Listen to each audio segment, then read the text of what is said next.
ముందుగా రైతు సోదరులకు నమస్తే. అయితే ముందుగా పత్తిలో ఉన్న ప్రధాన సమస్య ఏమిటంటే గులాబీ రంగు పురుగు. అంటే మనం గులాబీ రంగు పురుగు ఆశిస్తు వల్ల పత్తి పుచ్చు వస్తూ ఉంటుంది. ప్రధానమైన సమస్య ఇప్పుడు పత్తిలో ఇది. అయితే దీనికి సంబంధించిన మందులు కొన్ని చెప్తాను చూడండి. ఫెన్వాల్ చూడండి, ఫెన్వాల్ ఇది. ఈ ఫెన్వాల్ అనేది జీవాగ్రో కంపెనీ వాళ్ళది. ఇది అయితే ఎకరానికి 1/2 లీటర్ చొప్పున స్ప్రే చేసుకోవాల్సి ఉంటుంది. ఇది నీకు పత్తిలో గులాబీ రంగు పురుగును నివారించడంలో బాగా ఉపయోగపడుతుంది. అలాగే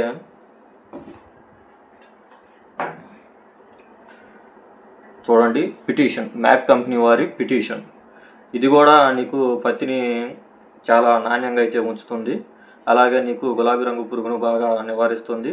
ఇది వచ్చేసి లీటర్ 4 ఎకరాలకి స్ప్రే చేసుకోవాల్సి ఉంటుంది. అంటే ఎకరానికి 1/2 లీటర్ స్ప్రే చేయాలి. అలాగే చూడండి, సింజంటా వారి క్యూరక్రాన్. ఈ క్యూరక్రాన్ వచ్చేసి నీకు ప్రధానంగా దోమ కానీ పురుగులు కానీ పెట్టిన గుడ్డుల్ని మురిగిపోవడానికి చాలా ఉపయోగపడుతుంది. అలాగే ఇది పుచ్చుకు కూడా పనిచేస్తుంది. గులాబీ రంగు పురుగుని బాగా సమర్థవంతంగా అయితే నివారిస్తుంది. అలాగే 50EC చూడండి, ఇది టాటా బ్రాండ్ వారి 50EC అండి. ఇది కూడా నీకు బాగా అయితే పత్తిలో ఉపయోగపడుతుంది. నీకు గులాబీ రంగు పురుగుని బాగా సమర్థవంతంగా అయితే పోగొడుతుంది.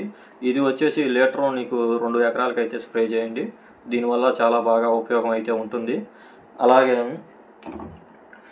సింజంటా వారి ఎకాలెక్స్ అండి. ఎకాలెక్స్ కూడా క్వినాల్ ఫాస్ఫ్ 25EC.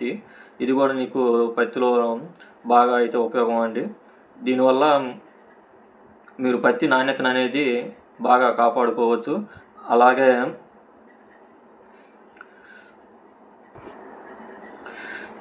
సింజంటా వారి కరాటీ అండి. సింజంటా వారి కరాటీ కూడా నీకు గులాబీ రంగు పురుగుకి బాగా పనిచేస్తుంది.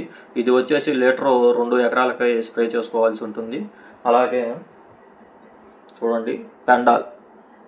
ఇది కోరమండల్ వారి పెండాల్ అండి. ఇది వచ్చేసి నీకు పుచ్చుకు పనిచేస్తుంది. గులాబీ రంగు పురుగు నివారించడంతో పాటు నీకు పిండి నల్లి, అంటే మనం నాజీడు రోగం అంటాము, పిండి నల్లి అంటాము. ఈ పిండి నల్లి పోవటానికి కూడా చాలా సమర్థవంతంగా పనిచేస్తుంది. ఇది లీటర్ వచ్చేసి 2 ఎకరాలకి స్ప్రే చేసుకోవాలి. ఈ వీడియో నచ్చితే లైక్ చేయండి, ప్లీజ్ సబ్స్క్రైబ్ చేసుకోండి.